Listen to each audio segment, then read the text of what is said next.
Okay, so we're here, and the first question I want to ask you is, do I in fact look any different? And if I do in fact look different, the reason is I've put my Facebook in dark mode, and that's what's going on there. So we're back, and it's Ned again, as it was all week last week. Um, Only this week it's Ned because it's Monday, and Monday is Bun Day. Hi, Stellar. And so hence the Ned. I promise we'll do something else tomorrow. What we're going to do here um, is mostly architectural things. We don't do a lot of architecture here at Gilead Studios, and perhaps we should. I really only hint at architecture in my pictures. Uh, some illustrators lavishly detail uh, the backgrounds. It's probably on some level uh, what they're all about, what they really want to do. Probably a frustrated architect is what they are, um, and so they put a lot into that. I'm not as inclined. So I'm gonna do some stuff nonetheless.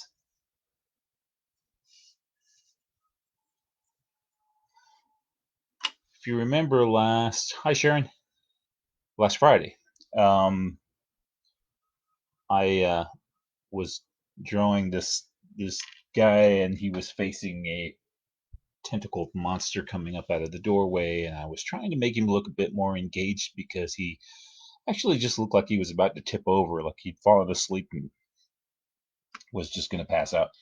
And I didn't think that was very. I didn't think it was all that interesting, and I've ultimately come to the decision that I pretty much wrecked it. When I was messing with changing the position of the legs and this and that and the other thing. It's kind of like, yeah, very overworked piece. I haven't actually thrown it in the garbage yet, but I have a suspicion that's where that's going. Um, and then I was digging around and found this sketch, which is also an old sketch. And I'm not 100% certain, but I think the two of them were done from the same photograph, or one was done live and one was done from a photograph, or something like that. So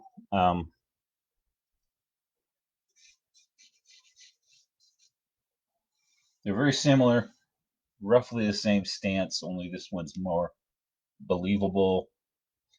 Um, Sometimes I was working in class and I would get thus far into a drawing and go, "Oh, I really screwed that up," and I'd pull it off and put the paper in the back of the pad and start another piece of paper, take a snapshot, and do a better sketch. And so I wound up with two sketches, both partially done, and a photo reference. Well, later down the road, when I pull an old sketch out of the pile of sketches, I don't necessarily remember that that's what happened, but that could be it, or it was something else. I don't know. It was that or something else.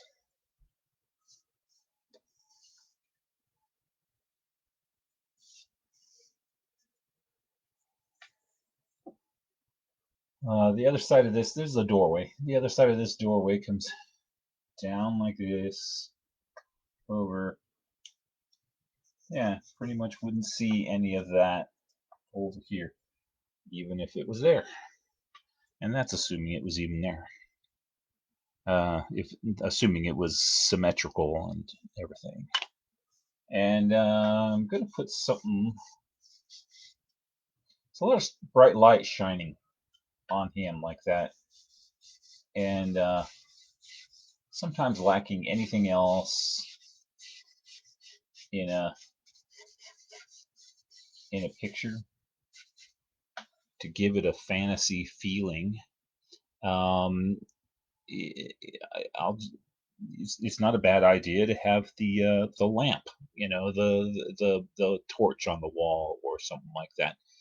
Um, Now it's tricky because it's a light source and should logically be the brightest thing in the room, and chances are you don't really want to do that, um, because the brightest thing in the room is usually the most attention grabbing thing in the room. And if the picture isn't about a torch, um, then you don't necessarily want to do that. That's why a lot of times the light source is off the screen, or it's a secondary light source, is something way back in the distance or something. So the major light source is actually off the screen.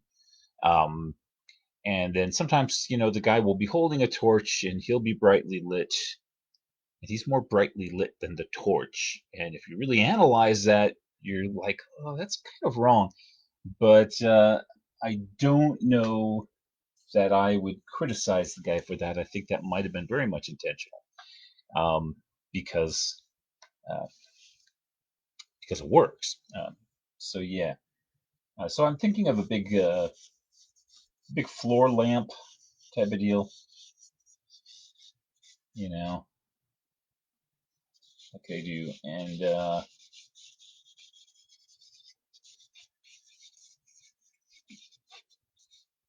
yeah, torch standing there. So that gives you something believable. Once we do it, it gives you a believable thing that there's a light source and he's lit up from over here. Because otherwise, it's kind of suggested that he's facing into the darkness and he's lit up from the front, which doesn't make any sense. So you do have to kind of uh, do something that suggests where the light's coming from. Maybe you don't. I feel like you do. I feel like I do. So there's that.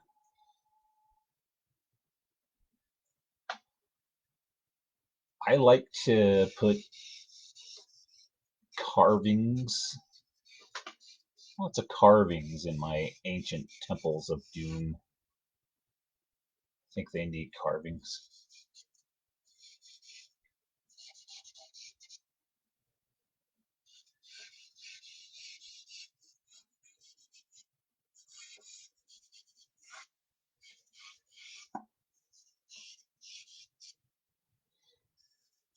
Sometimes when I'm not really sure, I just have this vague image, I'll just kind of scribble things. And and I might come back later and really work that out. What goes in that scribble? It's almost a placeholder, but it's a placeholder that would kind of work, for the background, assuming there's something more visually compelling than that doorway by the time we're getting down to it. Sharon says that does look a bit familiar. You're right. Yeah, it's either the same pose or close to it. Sometimes a model comes back multiple visits and does the same set of poses, and that's really not a problem. For one thing, sometimes it's a whole new audience, and for another thing, sometimes you're standing in a different part of the room, so it's a different view regardless. And I want something menacing coming out the doorway, and I was thinking of just doing the tentacled monster thing again. But John says, shouldn't the light be opposite the shadows at his feet, or are you moving that? Shadows at his feet. Yeah, yeah. The shadows going off that way. The light's over here. Right. shining on his chest. You're getting a little rim light over there, right? Yeah, I think it's right. Um,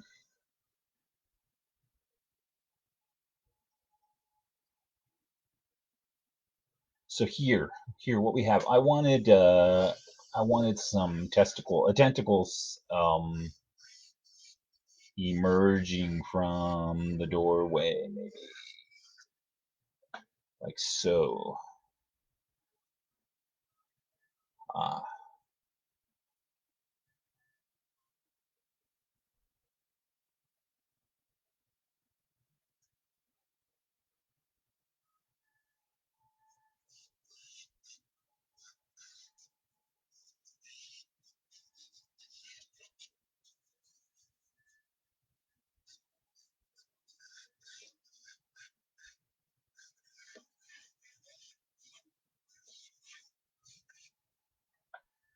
it's really easy to make a pattern when you want things to look random,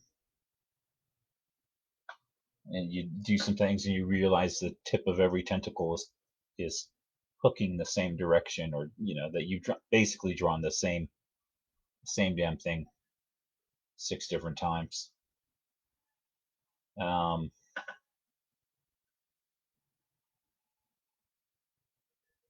yeah. So, anyways, I'm kind of liking it. Wants more and more stuff, more something. I've got some pages from a old book here. It's got some pictures. Um, maybe some kind of a design on the floor would be cool.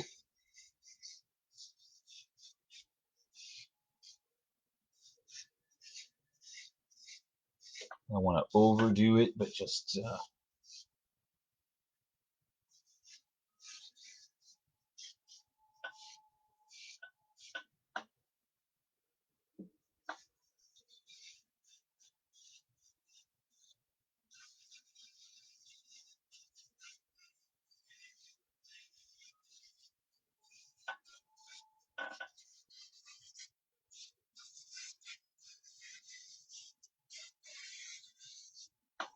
how about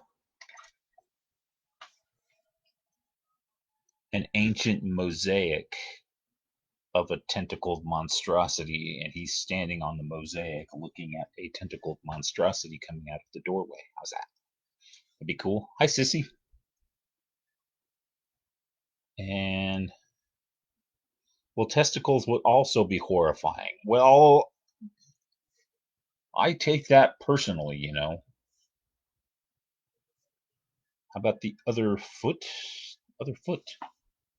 What about the other foot? I don't know what you're saying. Oh, the shadow? Oh, I don't know. Anyway,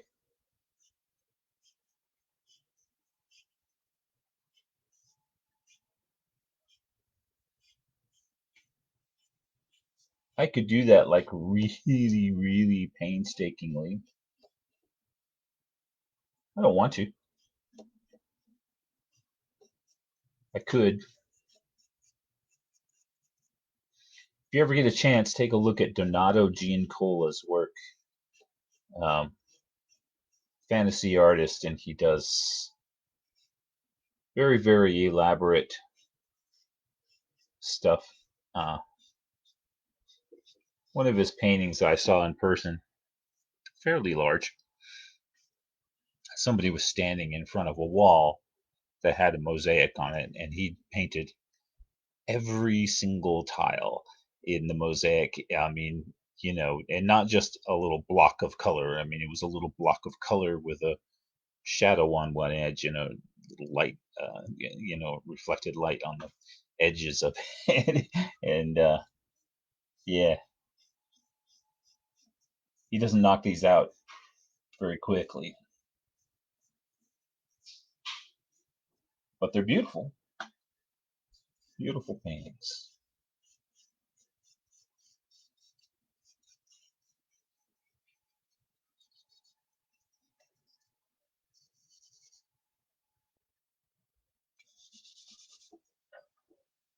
My little chalk here isn't flat, so it's making lines where I don't want it to.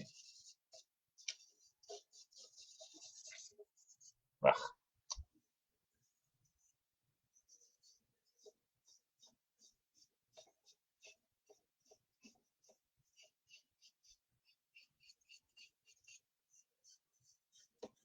Sometimes I say, "Oh, that's enough." That's enough of a sketch to get the idea across. And if I came back later, I would know. And then I come back later and I go, I know I was thinking something when I did all that mess down there, but what the hell was I thinking? I don't remember. So maybe I gotta be a bit more explicit about what it is. Or I could write notes. Mosaic. Tentacled monstrosity mosaic.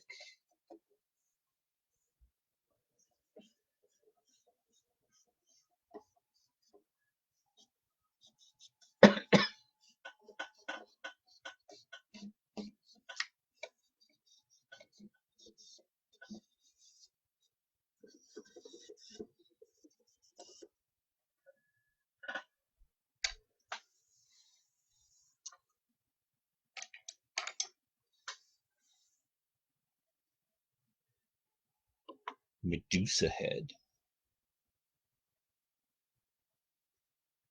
Ah, that's a cool idea. Sissy, he stepped on the thing and it woke up the monster. It could be. We had a mosaic at my high school of the Prescott Badger. It was right in front of the front door, and it was just a badger head, and it was right there where you need to walk to get in the front door. And somebody made up a rule that if you step on the badger, you have disrespected the school, and we get to kick your ass. Um, this was made up by guys who wanted to kick somebody's ass, but then they would try to crowd you and bump you while you were trying to get through the front door so that you'd accidentally, stagger over there and step on the thing, and then they could make a big deal and go, he stepped on it, kick his ass.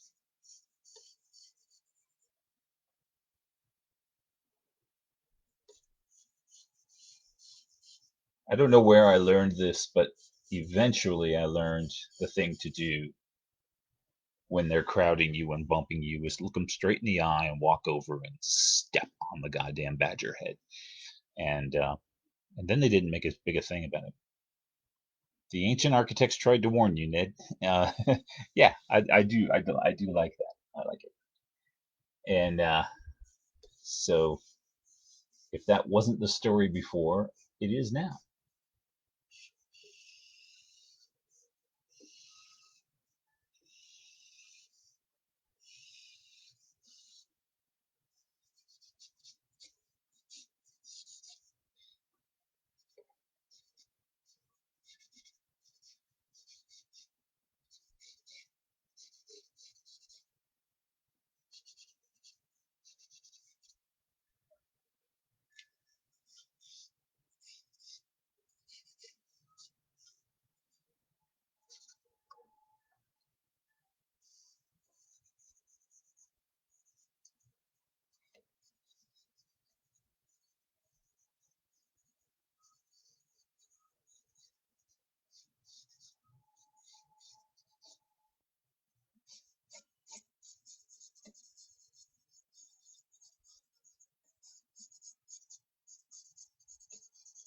And again, ornate, gobbly, googly wooblies. Um, I'm likely to just kind of scribble and smidge and scribble. But I also have a possibly antique floor lamp in the other room, and it might be I'll just, go out and sketch that and use it, the base of my lamp. I like doing stuff like that. I like incorporating things. Um, that are actually mine. And Mom left me with a bunch of antiques. So there's some lamps and candlestick things and stuff like that. And sometimes I'll work those things in. Um, Sometimes this stuff is based on the finial of a serving spoon or something that's got an ornate thing on it. And, um, I'll work those things in just for the hell of it. I don't know what Mom would have thought of that, but I think she would think it was cool.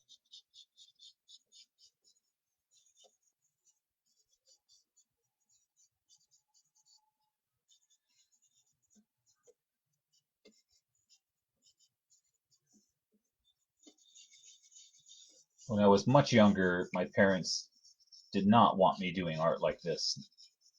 They didn't like art like this, and I don't know. They came around.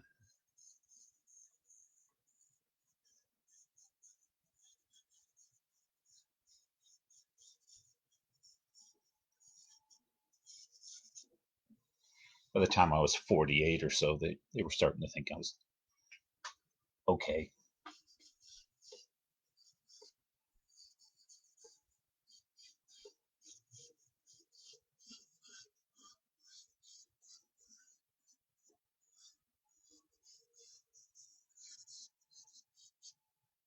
There were articles back then that would assure you that if your child liked monsters, liked monster movies, drew pictures of monsters or whatever, he was going to grow up to be a psychopathic murderer. Um, all the psychopathic murderers uh, drew pictures of monsters when they were kids, so that was just a thing. It's just a common trait, and like no kid that thought monsters were cool ever didn't grow up to be a psychopathic murderer. So they were rather worried that I was going to grow up and kill people. And of course, that's nonsense. I didn't grow up at all.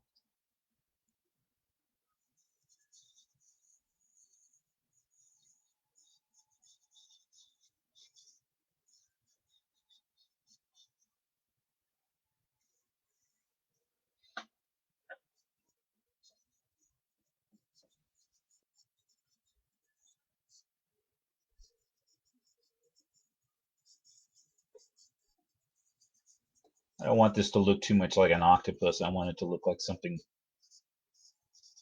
else, something from Eldritch Nightmares, an H.P. Lovecraft novel.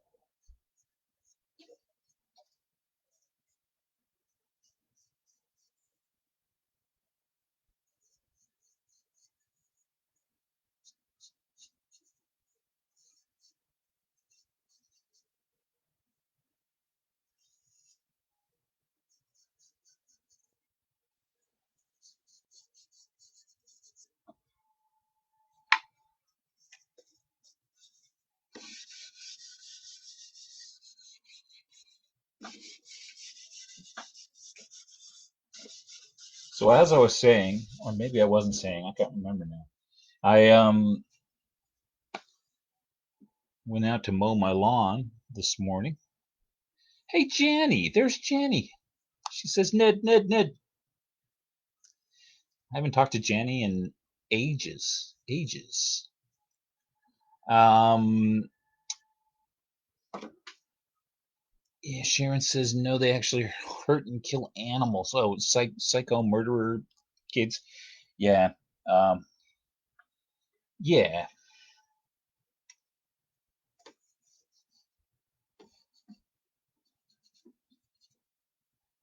You can. It's possible to read too much. I think, especially of that sort. Uh, you know, somebody did a side by side comparison of like two Cosmopolitan articles, and one was how to know if your husband is loyal faithful to you. And at another point, they published a how to know if your husband was cheating on you, and there were lists of behaviors, and they were, two different times and two different authors, and they were virtually the same list of behaviors. It's like if he pays too much attention to you, he's cheating on you, or he's not. Yeah, there's a show on HBO called Lovecraft Country. I haven't seen it, but I think it's horror series. Yeah, I've read people talking about it. That's all I know. I think it's like set in the 50s or something. Okay,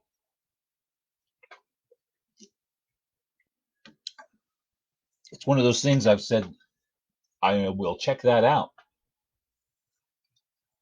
and I have not done so yet.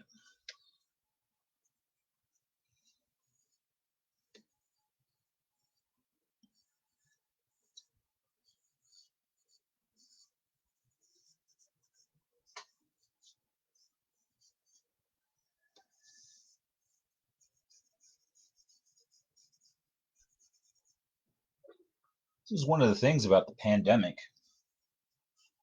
Um, One of the things that isn't good, you know, rather as opposed to all the things that are great about it. Um, I used to see things on Netflix and go, I'll check that out when Stellar's at work because I don't think she's into that. So I'll watch a episode or two and see if I'm into that.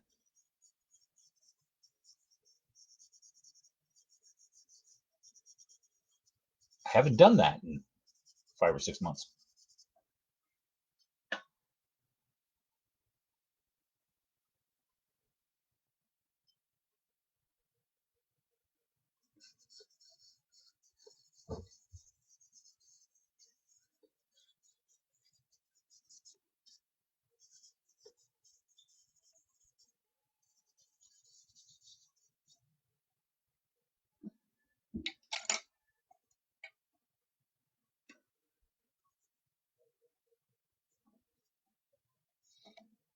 I'll lift out some of these bumps and lumps and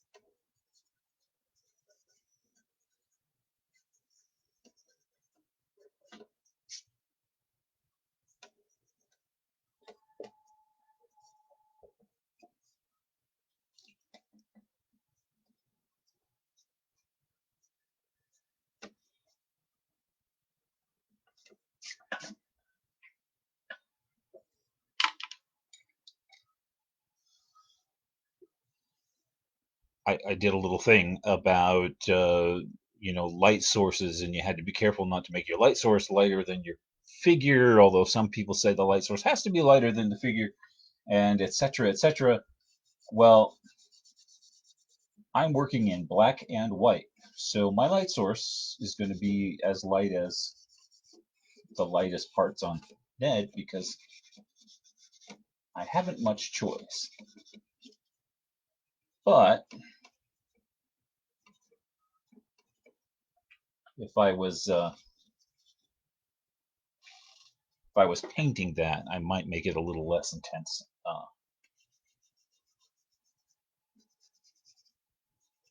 Just because I believe that the focus belongs over here. A lot of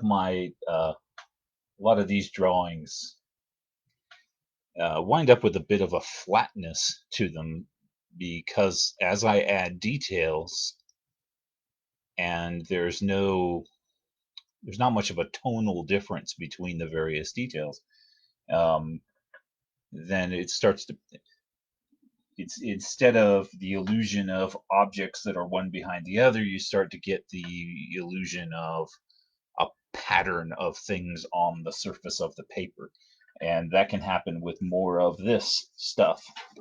Um, the patterns of this stuff on the floor and things like that. That can be a hazard, um, because especially when everything's got the same dark, the same light, and everything. So, uh, hence, I do a lot of the smudging that I do sometimes to say, well, that's really cool, but I, it's overpowering this or something. So I'm leaving this alone, smudging over here.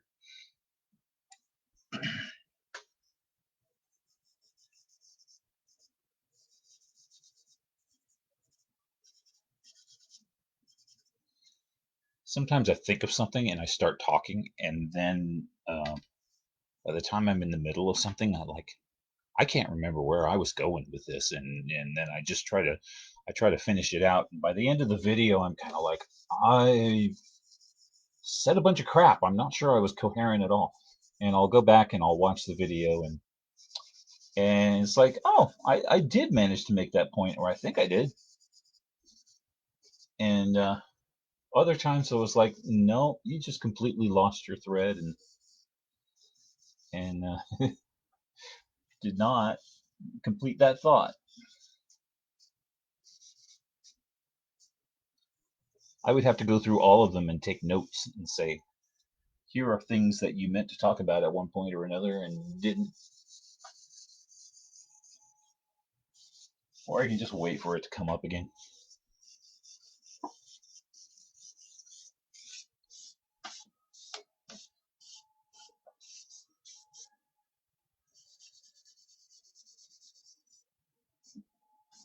It's only a big problem if I give you a final exam and I tell you, you know, it was in the lecture. And then you go, no, it wasn't.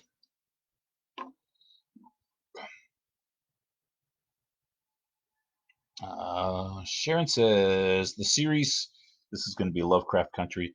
The series is about a young black man who travels across the segregated 1950s United States in search of his missing father, learning of dark secrets plaguing a town on which famous horror writer H.P. Lovecraft is supposedly based. The location of many of his fictional tales. Weren't they all up in like Massachusetts or something? Didn't he live up there someplace? I don't know.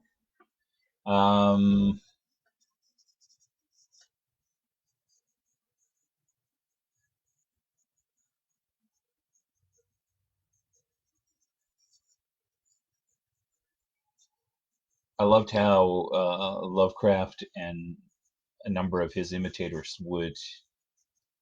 uh, would give a lot of a feeling of verisimilitude, make it real.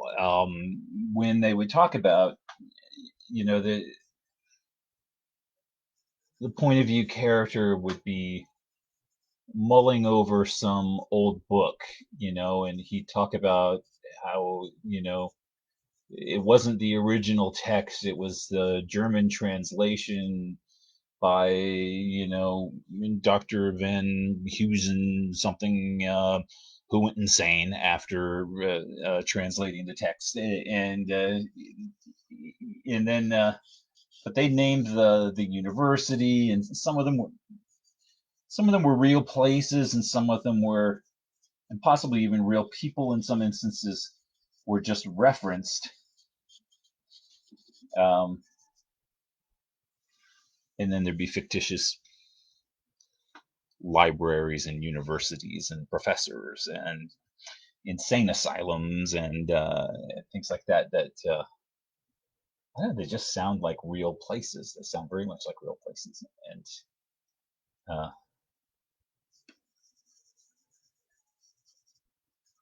makes you wonder. It's like, is this actually based on something? It has that feeling.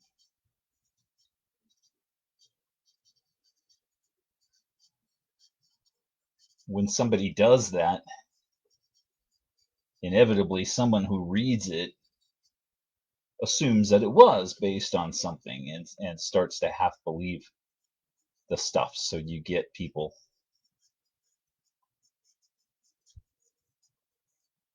believing in these stories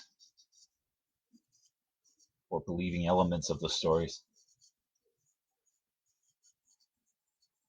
which just adds to the whole mystique. There starts to be a, a mythos about the mythos in a way.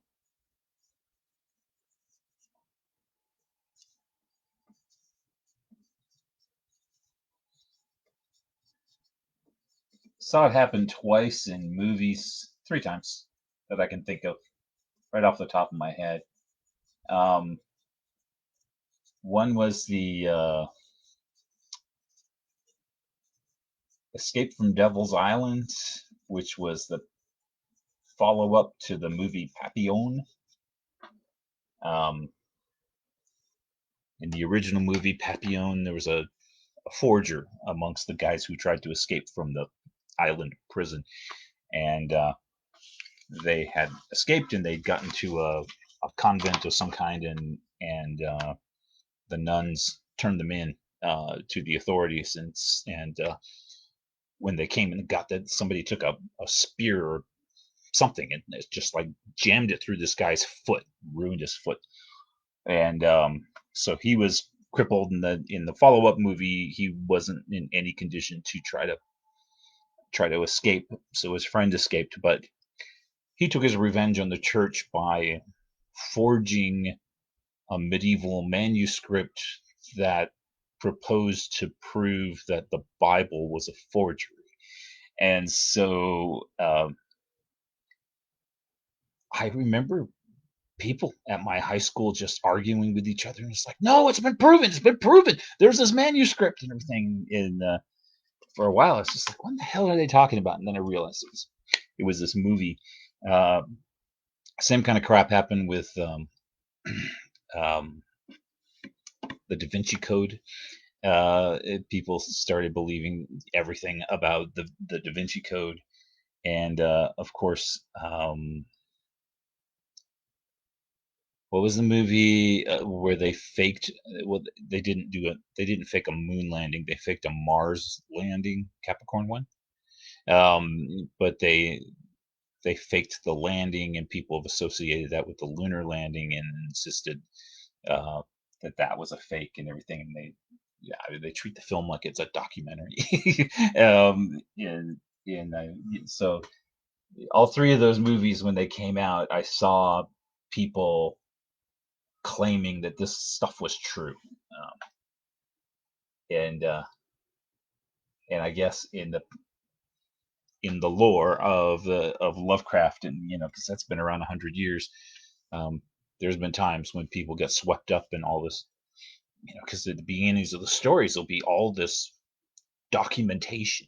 I read a oblique reference in this text and a thing from the Bible and a thing from the ravings of the mad prophet Abdullah Zabidaga, who's who wrote the Necronomicon or something, and so it's like, and there's people who think the Necronomicon's really a real book, and um, I think all that's cool. It's I mean, it's sad that people you know can't tell fiction from reality, but I'm a guy who tells stories about dragons and fairies up in Prescott. So maybe maybe I'm one of them. Who knows? You just never know. Um, so yeah, I've got conceptually the same thing that I had last week, only it's more interesting. The other one was just an archway in the back. So the architecture is more interesting. There's stuff in the room. There's something on the floor. The tentacles look more icky and monstrous and less like some poor little uh, octopus out of the aquarium who's being uh, maligned in the news. And now they all believe QAnon, which isn't so cool. I'm going to sit here and go, Yeah, fucking A, that's right. I don't know what you're talking about. So I mean, I've seen a reference, but I don't know. I'll go look it up and I'll give it 2 minutes of my life. 2 minutes. That's all. I will give it no more. Um, and I will. It's Monday, so I'll be back. I should be back all week, as far as I know, at 3 o'clock. Thank you for coming, Sharon and John and Sissy and Jenny. Thank you for being here, and I'll see you tomorrow, 3 o'clock. Bye bye.